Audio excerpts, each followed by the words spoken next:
E diariamente, de segunda a sexta-feira, a caminho da segunda volta das presidenciais, temos no Jornal à Noite, no Now, a análise política do João Gabriel, consultor em comunicação, e também do Luís Pacha Martins, especialista em marketing político. Muito boa noite aos dois. Vamos ainda fazer aqui um apanhado geral sobre o debate de ontem entre André Ventura e António José Seguro.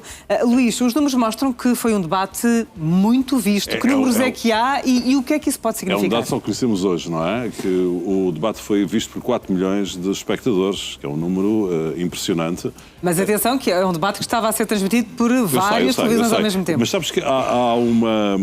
Quando se publicam aquelas listas anuais dos programas mais vistos, geralmente são os programas de futebol que vêm à frente, porque não se faz o somatório dos programas de política que são vistos em vários canais.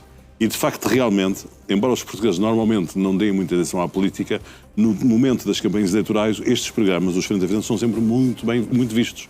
Mesmo aqueles que são entre candidatos secundários, têm 1 milhão de espectadores, etc. Onde tiveram 4 milhões de espectadores.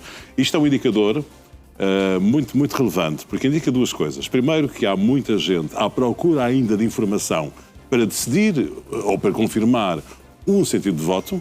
Pode significar que há muitos indecisos ainda? Exatamente. E ao mesmo tempo que há uma grande disponibilidade para votar, não é? Ou seja, se a audiência fosse baixa, podia ser por uma de duas razões, ou somatório de duas, as pessoas já tinham decidido ou iam abster-se, não é? Há um potencial de 4 milhões de pessoas, não é? É diferente de estar sentado em casa no sofá a ver televisão ou deslocar-se num dia de chuva, eventualmente, como poderá ser, enfim, não é nesta semana ainda, na outra. Não sabemos como é que será, mas é difícil, é uma diferença. Mas isso é muito relevante, porque significa isso. E significa que estes dias que nos levam daqui até às eleições, que são, no fundo, os dias oficiais da campanha eleitoral, são muito importantes, porque é preciso confirmar ou estimular aquelas pessoas para irem votar. Os dois candidatos fizeram usos diferentes daquela disponibilidade de atenção da parte dos eleitores, porque, de facto, eles são candidatos a coisas diferentes, não é? André Ventura, digamos, anda sozinho a fazer a campanha de líder da direita, sozinho, não é? Porque, neste momento, o seu concorrente, Luís Montenegro... É o que reúne todos os apoios da área de centro-direita. Está, digamos, não está em campanha, e António José Seguro, de algum modo, também está a fazer uma campanha sozinha, não é? Está a fazer uma campanha de... Não está em campanha, dizes tu? Luís Montenegro. Pois, não está em campanha. Digamos, neste momento, o André Ventura está sozinho a preparar-se para, no dia 9 de fevereiro, poder anunciar que é o novo líder da direita. Para que isso aconteça, ele tem que motivar os seus eleitores, não é? Para que lá vão. E António José Seguro também, de algum modo, está a fazer uma campanha sozinha para Presidente da República. Não tem que se preocupar muito com o seu opositor em relação a isso. E os dois aproveitaram essa oportunidade, aproveitaram bem essa oportunidade desta expectativa. João Gabriel, o que é que pode revelar este interesse dos portugueses sobre o debate de ontem entre os dois candidatos à segunda volta das presidenciais e também, muito rapidamente, o que é que fica desse duelo ontem? Se é que se pode chamar duelo, não foi bem um duelo? É uma boa notícia para António José Seguro, porque há essa disponibilidade que o Luís falou aqui de poder... Do interesse dos eleitores. Da participação e de poder votar. Há dois riscos nesta altura que António José Seguro corre. Um, seguramente, que vai dramatizar na última semana de campanha, que é a abstenção. O segundo risco que eu identifico é um excesso de confiança a nível das expectativas das sondagens que estão a sair. Porquê? Porque as sondagens, a última, deu um 70-30. Só houve um Presidente da República que foi reeleito no segundo mandato com 70%. E, portanto, eu acho que seria bom António José Seguro começar a baixar as expectativas. Porque a legitimidade de um Presidente resulta a partir dos 50,01. O que é que isto significa? Significa que se António José Seguro, no dia 8 de dezembro, for eleito... 8 de fevereiro. 8 de fevereiro, com 56, 58, pode correr o risco de os comentadores dizerem que foi uma vitória por poucachinho e recordar o episódio das europeias em que depois segue-se o processo de sabes que eu em relação a isso, acho que só esse problema da métrica eleitoral resolve-se num dia, não é? Ou seja, só no dia 8, ou no dia 9, ou no dia 10, e só os comentadores é que se referem a isso, porque depois quando o presidente é eleito presidente, ninguém sabe se foi eleito por 50,5%, como Aníbal Cavaco Silva, por exemplo, à pele, não é? Na primeira volta, mas à pele. Eu acho que seria bom a máquina de António José Seguro começar a dizer que a legitimidade começa a partir dos 50,01%. Outro facto relevante para mim da campanha de António José Seguro, antes de voltar a um ponto que eu queria focar do debate de ontem ainda, numa entrevista que ele dá hoje a um canal concorrente, dizer que vai ter um perfil completamente diferente do Marcelo. E isso é bom. E, aliás, põe-lhe a pergunta, que foi na Cristina Ferreira, a Cristina pergunta-lhe, Marcelo fala de quase tudo o que acontecia no país, esse é o seu registro. E ele diz, não seria um presidente que andará todos os dias a falar para aparecer nos telejornais, recado claro para Marcelo Rebelo de Sousa, e depois diz a coisa mais importante, a palavra do presidente tem de ter consequências, falarei menos com mais consequência, e efetivamente com mais consequências. E efetivamente Marcelo banalizou completamente a palavra. E quando se tira alguma formalidade do cargo, também se perde a influência nos momentos decisivos em que a palavra tem que ter um valor. E isto é um facto importante que António José Seguro hoje reforçou. Há uma diferença, de qualquer forma, que é evidente que Luís Montenegro aprendeu o que aconteceu com António Costa e, portanto, com Luís Montenegro, Marcelo Rebelo de Sousa, não é por ser da mesma família política, é pelas circunstâncias, não tem tido o protagonismo que teve com António Costa, porque Luís Montenegro, já várias vezes, Marcelo Rebelo de Sousa confessou alguma insatisfação por saber tardiamente as iniciativas do governo, não é? Portanto, isso começa logo no primeiro dia do novo governo, quando Marcelo sabe pelos jornais a constituição do Executivo. Eu gostava, deixa-me completar o que disse o João. Ainda a propósito do debate ontem? O João, sim, a propósito desta questão dos argumentos eleitorais de António José Seguro, de ele ser, de algum modo, um anti-Marcelo. Do debate de ontem, e ele hoje voltou a insistir nisso, na questão da estabilidade, não é? Portanto, digamos que é preciso ver o seguinte, os eleitores não decidem todos ao mesmo tempo, vão decidindo, primeiro por amor à camisola, isto é dos meus, depois por uma questão mais racional por causa dos debates, depois, finalmente, nos últimos dias, por motivos às vezes até um pouco prosaicos, simples, não é? Mais emocionais. E esses últimos eleitores muitas vezes decidem em função de uma palavra, de um conceito que é o conceito da estabilidade. Vamos lá resolver isto, não é? É como se houvesse um contrato entre os cidadãos e os políticos, em que os cidadãos de 4 em 4 anos vão ao notário e fazem uma procuração, tratem-me lá das coisas da política e eu vou à minha vida. E isso faz com que nos últimos dias de campanha haja muitas pessoas, talvez tenha sido essa razão que António Costa teve maioria absoluta em 2022. Ou seja, há um crescimento natural em função do candidato que promete estabilidade. Ou seja, promete que aquela decisão que o eleitor toma é uma decisão que faz com que o país fique com o problema resolvido, não é? Como se a eleição fosse um rematar de uma crise.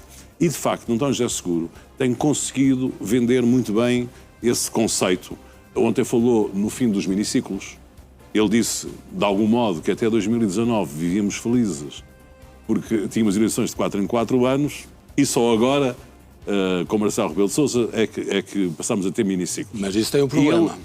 Sim, mas eu com isto quero dizer que ele está a procurar, se ele reforçar esta ideia nos últimos dias de campanha, ele poderá entender-se com eleitores que querem fechar o ciclo, não é? Que querem que a eleição tenha um valor.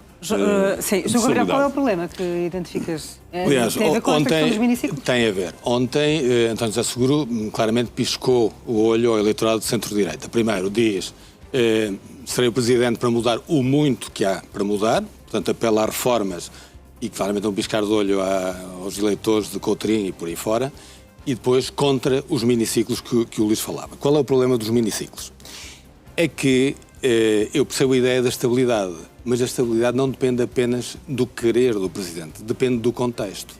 Porque Jorge Sampaio também era contra os miniciclos. E teve Guterres, teve Durão Barroso, teve Santana Lopes e teve finalmente José Sócrates. Portanto, os miniciclos, é evidente que havendo um Presidente que está disponível para negociar a estabilidade, é melhor que um Presidente que, contra um orçamento de Estado chumbado, dissolve a Assembleia da República. Mas o contexto é que vai determinar se teremos ciclos de 4 anos ou miniciclos. Mas eu estou a pensar apenas na poesia da campanha. Certo. Não é? E estás a falar na prosa do pós-campanha. Eu estou a falar na poesia da campanha. Eu ontem, no debate, pensei várias vezes em Jorge Sampaio, a propósito da comunicação Da forma de estar de António José Seguro? Digamos, Jorge Sampaio, que usou a bomba atómica, não é? Da dissolução do Parlamento. Mas não usou à primeira. Nunca falou nisso, não é? Ou seja, digamos, ele tinha aquela reserva da bomba atómica, mas nunca falou nela, a não ser no dia em que usou. Pronto. E, portanto, António José Seguro, ontem no debate, e na campanha toda, tem falado de todos os poderes que o Presidente tem, menos nesse, e tem falado sempre numa ideia de construção, não é? De união, de congregação. Portanto, ser um Presidente que vai para além, digamos, o Ventura está a empurrá-lo para ser o Presidente do Partido Socialista e o António José Seguro está sempre a afastar-se desse posicionamento. O que é que, Luís Paixão Martins, dizem as sondagens sobre onde é que estão há pouco falávamos dos indecisos, Sim. Onde é que estão os eleitores mais indecisos nesta segunda volta? São os que votaram em Gouveia Melo, em Coutinho de Figueiredo ou em Luís Marques Mendes? Não é bem indecisos, votos menos seguros, não é? Menos convictos, não é? Em relação a isso, não é? Deixa-me só dizer uma coisa que é fundamental nós percebermos isso. Qual é o problema que nós temos hoje em dia? Há uma ideia clara do sentido de voto dos eleitores, do potencial sentido de voto. Nem sequer há uma competição quase entre os dois candidatos, desse ponto de vista, a fazer fé nas sondagens. Qual é o problema? O problema é que não se consegue avaliar qual é a abstenção. E o que é que acontece hoje em dia? É que as sondagens últimas que têm sido feitas, nomeadamente o Tracking Poll que existe, são telefónicas. Uma coisa é uma pessoa ter um telefone e dizer vou votar em fulano tal, e outra coisa é ir votar. São duas coisas muito diferentes. Quando são sondagens em urna, em que a pessoa abre a porta a um entrevistador, recebe-o em casa, responde a umas perguntas e deposita... É mais fiável? Muito mais. Há ali digamos, uma vontade, até de algum modo, o participar na sondagem provavelmente implica que a pessoa vá votar. Eu acho que as sondagens... E isso para chegar aonde? Que números é que devem estar subvalorizados? Não, eu acho que estão todos subvalorizados. Ou seja, eu acho que não é possível hoje ter uma indicação precisa do que é que vai acontecer, não é? Votamos. O indicador mais importante que nós temos hoje são os 4 milhões de espectadores ontem no debate. Não, tens uma tendência. A tendência Sim, claro, é clara em relação a uma dinâmica de vitória de Seguro. Claro. Agora, em relação aos números, não. Foi. E isso fica claro. Do debate de ontem era a frase que eu queria destacar, do António José Seguro, que acho que é uma frase infeliz, é quando ele diz comigo a ideologia fica à porta. Sim. Quer dizer, nós vamos votar, ou quem vai votar António José Seguro é exatamente pela ideologia social-democrata, moderada, ponderada que ele oferece. E o que é que isso pode vir a prejudicar no futuro? Não, eu creio que não prejudica, porque acho que foi uma frase dita num contexto específico que passa. Porque, por exemplo, quando a parte internacional, que foi muito rápida, quando perguntam a António José Seguro pelo Conselho da Paz, eu esperava que António José Seguro dissesse claramente que era contra. Porque o multilateralismo tem que ser o reforço das Nações Unidas e não com o Conselho de Paz, que claramente, digamos... E é um organismo à parte? Não é um organismo à parte, são negócios imobiliários da família Trump. E, infelizmente, o nosso Ministro dos Negócios Estrangeiros pôs uma condição que eu acho que é inaceitável, porque claramente que restrito ao conflito israelo-palestino. O Conselho da Paz não, ou seja, é à margem das Nações Unidas. Portugal tem que se bater contra qualquer organismo que seja à margem das Nações Unidas, muito mais sugerido, criado e indicado da maneira que este foi. E aí foi uma surpresa a forma como António José Seguro respondeu. Acho que ele devia ter dito imediatamente que era contra. Ele está, perdoem uma expressão, está grávido da presidência, não é? Nas questões institucionais é uma coisa muito interessante, porque é muito difícil responder com temas institucionais ao populismo, não é? E, portanto, no debate de ontem viu-se a grande dificuldade que António José Seguro tinha para se contrapor no mesmo palco, não é?